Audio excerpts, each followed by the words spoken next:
Hindari makanan-makanan yang berpotensi kena kanker. Dulu ya, kasus-kasus penyakit degeneratif, stroke, jantung itu tidak terlalu banyak kayak sekarang.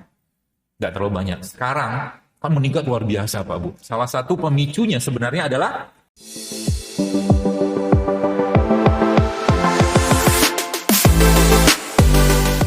mulailah untuk, kalau saran saya, eat organic. Eat organic. Banyak orang langsung berpikirnya organik kan harganya lebih tinggi, bla bla. Nggak juga sih. Buah manggis itu organik kan, nggak dikasih pestisida. Jadi carilah buah atau sayuran yang kemungkinannya kontaminannya kurang atau mungkin sedikit. Terutama kayak misalkan buah-buah di kampung gitu kan yang tumbuh dengan alami.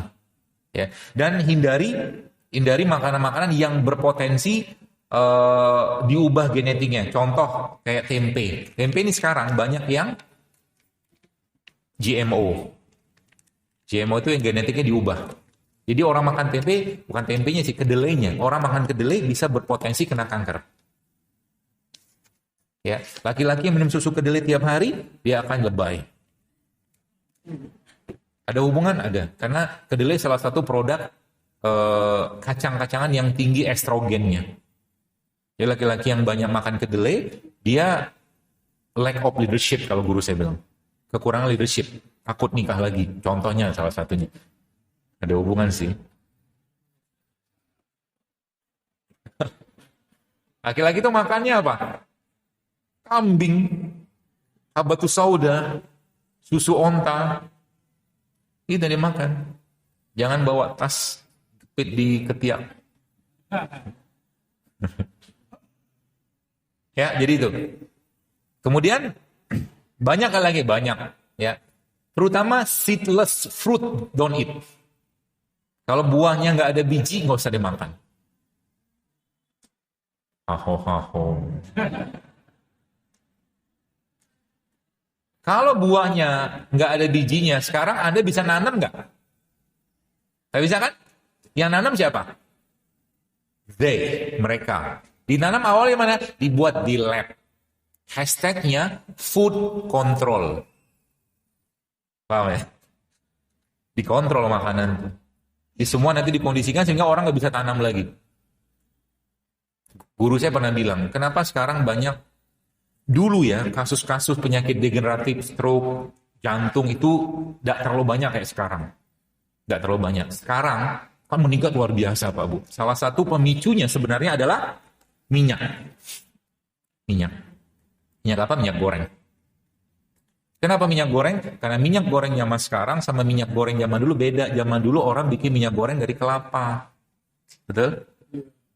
Kelapa kategori lemaknya lemak jenuh. Kalau minyak goreng sawit lemak trans. Lemak trans jauh lebih parah, lebih jahat daripada lemak jenuh.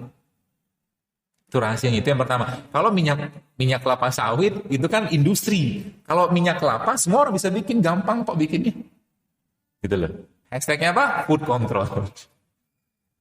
Harus tahu di hal-hal seperti itu gitu loh. Supaya Bapak Ibu bisa paham kondisinya, ya. Seperti itu. Baik, lalu yang ketiga apa? Tiap hari, ini saran saya, kalau mau badannya jauh lebih sehat, usahakan jangan pernah ada aditif yang masuk dalam badan Anda. Aditif. Aditif itu apa? Bahan tambahan pangan. Apapun bentuknya, jangan boleh ada masuk. Saya beberapa lihat DM sempat saya baca gitu sekalian ya.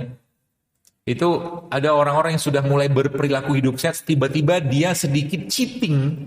Cheatingnya itu yang buat dia pernah kerjakan lama, dicuri-curi makan yang gak sehat, meriang, diare, segala macam. Memang begitu harusnya.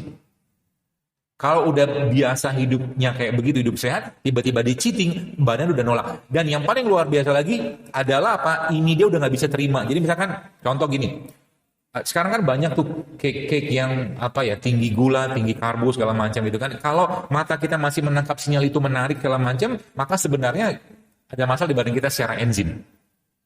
Paham ya? Karena dia bisa menarik atau dia bisa mengaktifkan hormon. Jadi makanan itu bisa mengaktifkan hormon. Maka makanan zaman sekarang pun juga menjadi fitnah dibanding di luar fitnah-fitnah yang lain. Banyak masalah zaman sekarang terjadi gara-gara makanan. Ini yang nggak banyak orang sadar. Ya, seperti itu. Jadi Eh, jadi ketika Anda nanti makan, ya mulai berpikir untuk makan, mikir kira-kira yang saya makan ini bisa jadi bibit penyakit atau malah justru bikin saya sehat. Kalau udah pola pikirnya udah jalan kayak begini, maka kita akan sayang banget dengan badan kita. Baik, saya kasih tahu satu. Saya pernah baca dalam sebuah hadis juga bahwa ternyata selama ini kita mengenal bahwa yang namanya sodakoh itu paling baik kepada keluarga, kan gitu.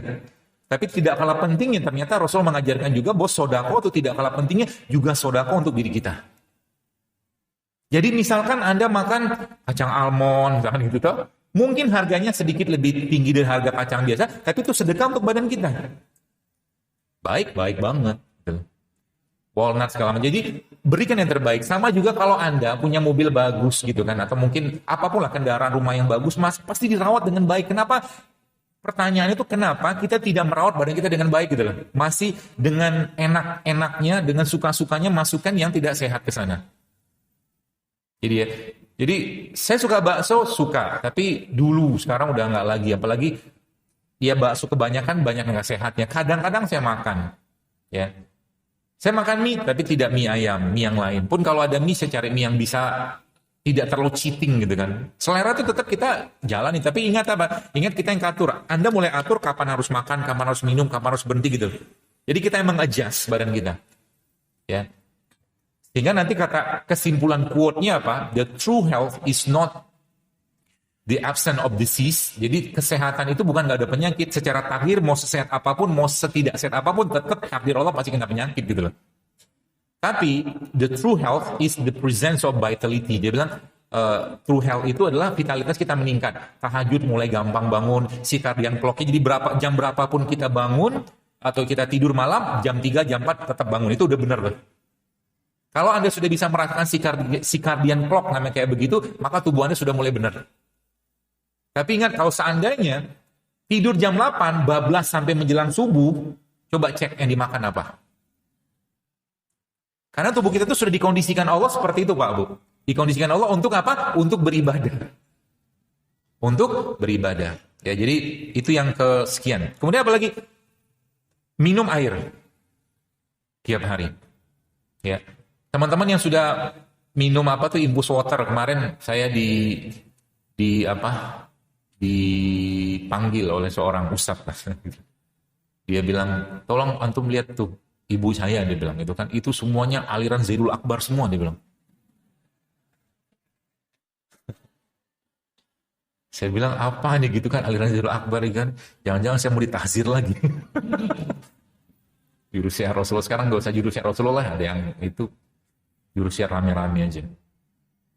Saya pergilah ke rumah mertuanya, ternyata benar. Di kulkasnya Bu, semua jenis infus water ada. Dan Ustadz itu bilang ke saya, "Alhamdulillah, jazakallah khair," dia bilang. "Sekarang biaya hidup istri saya sudah mulai dikurangi karena mereka udah nggak makan nasi gara-gara antum," dia bilang. Kata beliau gitu kan, ngurangi itu juga kan. Jadi gitulah gitu kan. Bukan nggak makan nasi putih sih jangan gitu kan, karbo tetap butuh. Jadi jangan terpaku pada nasinya gitu. Anda tetap butuh karbo. Nasi merah boleh, beras merah boleh, kentang boleh gitu loh.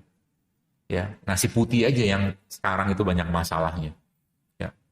Jadi air, tiap hari Anda harus minum air. Bagaimana cara minum airnya? Cara paling gampang.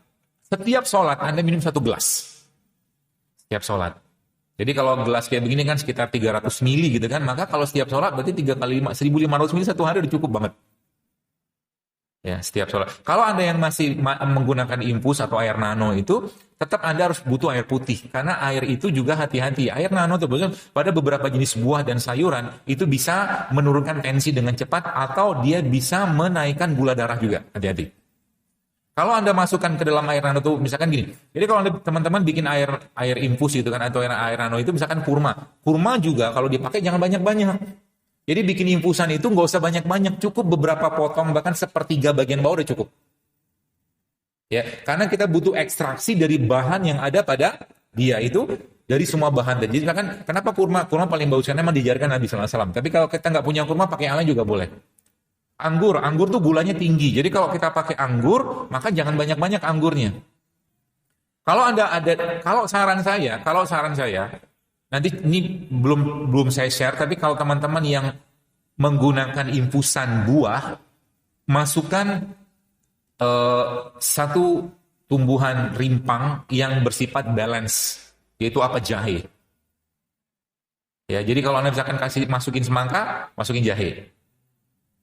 Ya, misalkan Anda masukin anggur, masukin jahe juga. Dengan perbandingan yang sama. Itu salah satu trik. Sekarang kan banyak tuh yang saya kasih rules. 3 rules kemarin itu kan, yang pertama pakai sayur, kemudian pakai rimpang, kemudian terakhir pakai buah gitu kan. Itu sebenarnya memenuhi kebutuhan asupan mineral sebenarnya.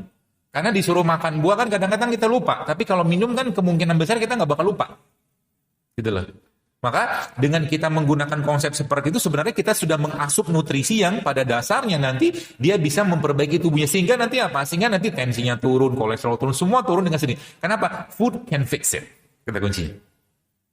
Ya, makanan bisa ngubah atau memperbaiki itu.